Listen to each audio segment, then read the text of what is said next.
Officer, my hands are right here. I'm not resisting. I just need to know what this is about. Look, I'm going to point at my briefcase on the hood. See, my palms are open. That's all I'm doing. Before we get into the story, take a second to like, subscribe, and drop a comment telling me where you're watching from. Trust me, you're not ready for how this story ends. All right, let's begin. It was a quiet Friday evening in Atlanta. The sun had just dipped behind the skyline, leaving a soft orange glow over the streets. Traffic was light, music was playing on car radios, and everything felt normal until it didn't. A black Tesla rolled to a smooth stop at a red light. Behind the wheel sat Marcus Ellison, a 38-year-old tech CEO. Sharp suit, calm eyes, and the kind of quiet confidence you earn after years of hard work. He had just left a meeting with investors, his mind still running through ideas for his company's next big app launch. But in his rear-view mirror, Marcus noticed flashing red and blue lights. He frowned, confused. He hadn't been speeding. He hadn't run a light. But there it was, a police cruiser pulling up behind him. Maybe it's a mistake, he muttered to himself, easing to the side of the road. Behind the wheel of the patrol car was Officer Brad Walker, a white cop in his early 40s with a short fuse and a long record of complaints. The kind of cop who believed gut feeling was enough reason to act. Brad's voice cracked over the radio. Dispatch! Pulling over a black male, mid-30s, possibly suspicious vehicle. Running tags now. Suspicious? Marcus had no idea that his quiet evening was about to turn into a storm. Brad stepped out, hand already resting on his holster. The dash cam caught it all, his tense shoulders, his narrowed eyes. He walked up to Marcus's car, barking, "License and registration." Marcus stayed calm. "Sure, officer. May I ask what this is about?" "Just hand over your license," Brad snapped. Marcus did as told. Hands visible, movement slow. He'd been taught the rule. Stay calm, stay polite, stay alive. But then, Brad glanced at the Tesla's dashboard, saw the leather briefcase on the passenger seat, and his suspicion only grew. "What's in the bag?" he demanded. "My laptop," Marcus replied evenly. "I'm a CEO, just coming from a meeting downtown." Brad didn't buy it. He leaned closer, eyes narrowing. "Step out of the vehicle." Marcus's heart pounded. "Officer, is there a reason?" "Step out. Now." Traffic slowed as people began recording on their phones. Marcus slowly opened the door, stepping out with his hands up. He was tall, composed, and clearly not a threat. But Brad didn't see it that way. Within seconds, Brad grabbed his arm, twisting it roughly behind his back. Marcus winced. "Hey, easy. You're hurting me." "Stop resisting," Brad shouted, forcing him to the hood. He wasn't resisting. He was shocked, humiliated, and scared. The crowd grew. One woman yelled, "He didn't do anything." Another man shouted, "That's Marcus Ellison. He's on the news all the time." But Brad didn't stop. He slammed Marcus's briefcase open on the hood, papers and devices spilling out. Inside was nothing but company files, a tablet, and a business card with Marcus's name embossed in gold. CEO, Ellison Technologies. That's when Brad froze. He realized who he was dealing with, but it was too late. The body cam was rolling, the phones were recording, and the man he'd just handcuffed was one of the city's most respected entrepreneurs. The air turned heavy. Marcus looked at him, face calm but voice firm. "You just made the biggest mistake of your career." Brad swallowed hard. The bystanders were shouting now. Cars had stopped, and dispatch was calling in, asking what was taking so long. Marcus's voice was low, almost a whisper. "You're going to regret this." And oh, he was right, because what happened next would shake the entire police department and make national headlines. The night Marcus Ellison was handcuffed on that Atlanta street, the world didn't just move on, it watched. 5 phones were recording. One of those videos went live on Instagram. Within minutes, it was everywhere. A black man in a suit, calm, respectful, being slammed against his own car. And not just any man, but Marcus Ellison, the CEO of one of Atlanta's fastest-growing tech companies. By morning, hashtags were trending. Hashtag Justice for Marcus. Hashtag Seal and Cuffs. Hashtag The Wrong Stop. Twitter exploded.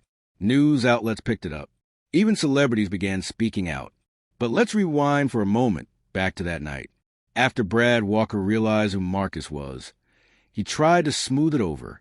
"Sir, this was just a routine check. Misunderstanding." Marcus looked at him dead in the eyes. "A misunderstanding? You handcuffed me in front of the world." Brad's voice cracked. "You can go." Marcus didn't move. "No," he said quietly. "You can explain this to my lawyer." He got back in his car, drove home in silence, and sat there for almost an hour before saying a word. Because it wasn't just about him. It was about what that stop meant. He had worked his whole life to be respected. And in one night, a badge stripped it all away. The next morning, news trucks lined up outside his home. His assistant, Tanya Rivers, was already on the phone with lawyers. "Marcus, CNN just called. Everyone wants your statement." He sighed. "Not yet. Let them talk. I want the video to speak first." And it did. The full body cam footage dropped 2 days later, leaked by an anonymous insider from the precinct. It showed everything. Brad's harsh tone, the moment he twisted Marcus's arm, the briefcase with company documents, and then the golden business card glinting under the streetlight. That image froze the internet.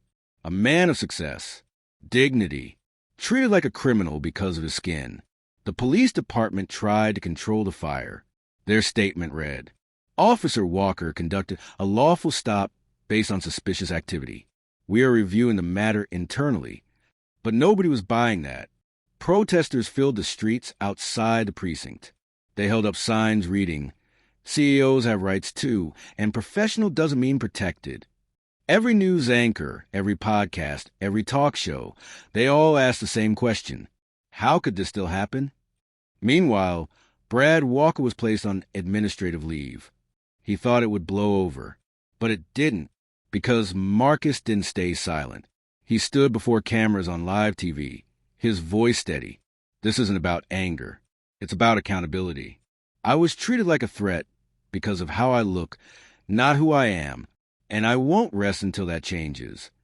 The crowd roared. That night, the mayor called an emergency press conference. The police chief looked pale. He had no choice but to act. Behind the scenes, Internal Affairs had already opened an investigation, and what they found shocked everyone. Brad Walker had 6 prior complaints for excessive force, all quietly dismissed. But now, with Marcus's video going viral, those old cases resurfaced. This wasn't one mistake. This was a pattern, and it was about to cost Brad everything. By the end of the week, Marcus Ellison's name wasn't just on company billboards. It was on protest signs and headlines and in every corner of the internet. And Brad, he was now the most hated man in the city. But justice was only getting started. 3 weeks had passed since that night, the night Officer Brad Walker wrongfully arrested Marcus Ellison. But Atlanta hadn't forgotten. The city was on edge, and so was Brad. He barely slept. His phone wouldn't stop buzzing. News reporters' angry messages, even threats. His face was everywhere. His name dragged through every headline. Rebuild trust. The city listened. For the first time, the badge he once wore with pride now felt like a curse. Meanwhile, Marcus had become a symbol. Talk shows called him the calm storm. He didn't shout. He didn't rage. He just told the truth, over and over again. "Accountability is revenge," he said during one interview. "It's the only way to rebuild trust." The city listened, but what no one expected was what Marcus did next. Instead of suing for millions, which he could have easily done, he filed something different, a civil rights complaint and a public lawsuit against both Officer Walker and the entire police department. Not for money, but for reform. He demanded 3 things. Body cam footage for all officers be made public within 72 hours of any arrest, an independent board to investigate racial bias cases, mandatory retraining for every cop in the city. The courtroom was packed the day the case opened. Cameras flashed. The crowd whispered. On one side sat Marcus, calm in his navy blue suit, hands folded. On the other, Brad Walker, pale, sweating, eyes darting. His lawyer tried to paint it as a misunderstanding. But the body cam told a story that words couldn't twist. The footage played on a large screen. Gasps filled the room as Brad's voice echoed. Step out of the car. Stop resisting. Then silence. The video showed Marcus's face, calm, scared, but never angry. The truth was right there in high definition. When the clip ended, the judge leaned back, her voice cool and sharp. Mr. Walker, you abuse your power under color of law. This court cannot ignore that. The verdict came down hard.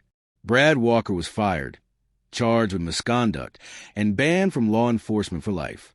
The department was ordered to adopt all 3 of Marcus's reforms within 90 days.